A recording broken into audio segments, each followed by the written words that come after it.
ጸጋና ሰላም ቸርነትና ምሕረት በሁላችሁ ላይ ይሁን። ሕያው ስም ወይም የጸናው ስም ወይም ደግሞ ሕያው ሆኖ የሚመጣው ስም ኢየሱስ ነው።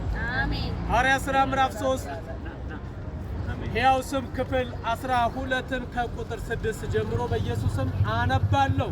ይህ ስም ምን እንዳደረገ እንግዲህ በደንብ አድርጋችሁ ጆሮአችሁን ከፍታችሁ ስሙት። በኢየሱስም እንዲህ ይላል። ጴጥሮስ ግን ብርና ወርቅ የለኝም፣ ያለኝ ይህንን ግን እሰጥሃለሁ። በናዝሬቱ በኢየሱስ ክርስቶስ ስም ተነስና ተመላለስ አለው። አሜን። አገር ጋር ተገናኝቷል። ገርም ነው። 38 ዓመት መንቀሳቀስ የማይችል ሽባ የነበረ በሰለሞን ደጅ መመላለሻ ሆኖ የሚለምን ሰው ነበር። የኔ ወንድም ዛሬ ምን እነግርሃለሁ። ጴጥሮስ ግን አንድ አለው። ጴጥሮስና ዮሐንስ በልማዳቸው ሰዓት ምን አሉ?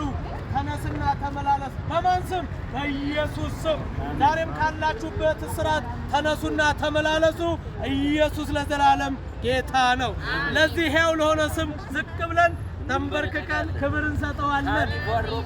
ማንቶ ኮሎዲ ለአጃና ኮንደፍ ለወራ ሀዳና ወክሎ ዶሎሞን ወክሎ ለሀዳና ሲካዶና ማንቴክላሞስ አቤቱ እግዚአብሔር ሆይ እናመሰግናለን። ክብር ላንተ ይሁን። ሕያው ለሆነው ስም ክብር ይሁን።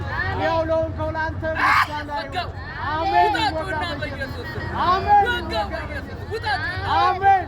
ወጋ በኢየሱስም ኢየሱስ ለዘላለም ጌታ ነው። አሜን። ሃሌሉያ። ክብር ለናዝሬቱ ጌታ ለኢየሱስ ይሁን። ኢየሱስ ያድናል። ሃሌሉያ።